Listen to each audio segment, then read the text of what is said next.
Hello viewers, আজকের ভিডিওতে আমি আপনাদের সাথে আলোচনা করব বাচ্চাদের একটি খুবই ভালো ভিটামিনের সিরাপ জিঙ্ক বি সিরাপ সম্পর্কে।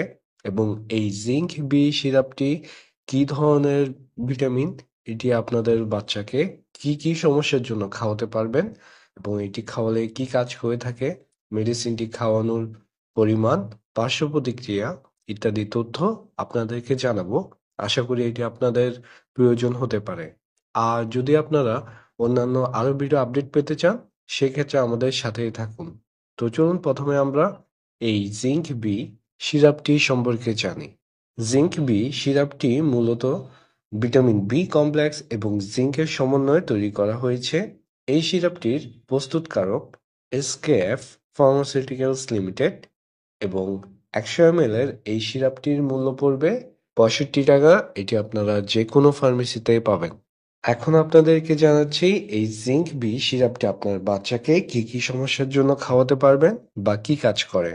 প্রথমত, যদি আপনার বাচ্চার জিঙ্ক বা ভিটামিন বি এর অভাবের কারণে কোনো রোগ দেখা দেয়, সেক্ষেত্রে এই ঘাটতি পূরণের জন্য আপনি এটি আপনার বাচ্চাকে খাওয়াতে পারেন।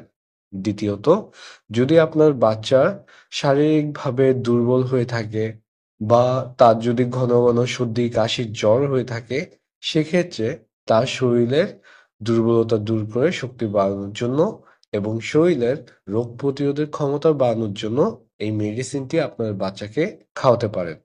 এটি শিশুর শারীরিক বৃদ্ধি এবং মানসিক বিকাশের ক্ষেত্রেও সহায়তা করে থাকে। এছাড়া এই মেডিসিনটি খাওয়ালে বাচ্চার খাবারের রুচি বাড়ে। এতে করে বাচ্চার খাবার রুচি বাড়ার কারণে আপনারা যদি তখন বাচ্চাকে পুষ্টিকর খাবার দেন, সেক্ষেত্রে বাচ্চার স্বাস্থ্যের অনেক উন্নতি হয়ে থাকবে। তো এই হচ্ছে এই মেডিসিনটির কাজ। এবার আপনাদেরকে জানাই যে এই মেডিসিনটি আপনার বাচ্চাকে কি পরিমাণে খাওয়াতে পারবেন। যে সকল বাচ্চার বয়স ৬ মাস থেকে ১ বছর, তাদেরকে এই মেডিসিনটি হাফ চামচ করে দিনে ২ বার খাওয়াতে পারবেন। যে সকল বাচ্চার বয়স ২ থেকে ৫ বছর, তাদেরকে ১ চামচ করে দিনে ২ বার এই মেডিসিনটি খাওয়াতে পারবেন। এবং যে সকল বাচ্চার বয়স ৬ থেকে ১৫ বছর, তাদেরকে ১.৫ চামচ করে বা ২ চামচ করে দিনে ২ বার খাওয়াতে পারবেন। তো এ হচ্ছে মেডিসিনটি খাওয়ার পরিমাণ। আর এটি আপনারা অবশ্যই বাচ্চাকে খাবারের পর ভরা পেটে খাওয়াবেন, অথবা আপনারা খাবারের সাথে মিশিয়েও এই মেডিসিনটি খাওয়াতে পারবেন। আপনাদেরকে জানাচ্ছি এই মেডিসিনটির পার্শ্ব প্রতিক্রিয়া সম্পর্কে। এই মেডিসিনটার খুব একটা পার্শ্ব প্রতিক্রিয়া নেই।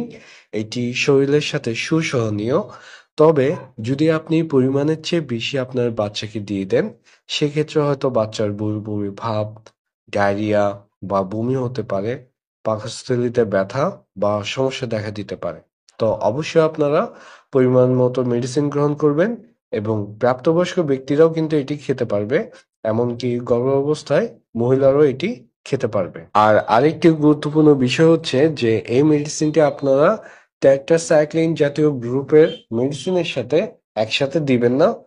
আর এই মেডিসিনটি খাওয়ার ফলে যদি বাচ্চার বমি বমি ভাব বা বমি সমস্যা দেখা দেয়, সেক্ষেত্রে তাকে গ্যাস্ট্রিক মেডিসিন দিতে পারেন। তো এ হলো আজকের এই মেডিসিনটি সম্পর্কে আলোচনা।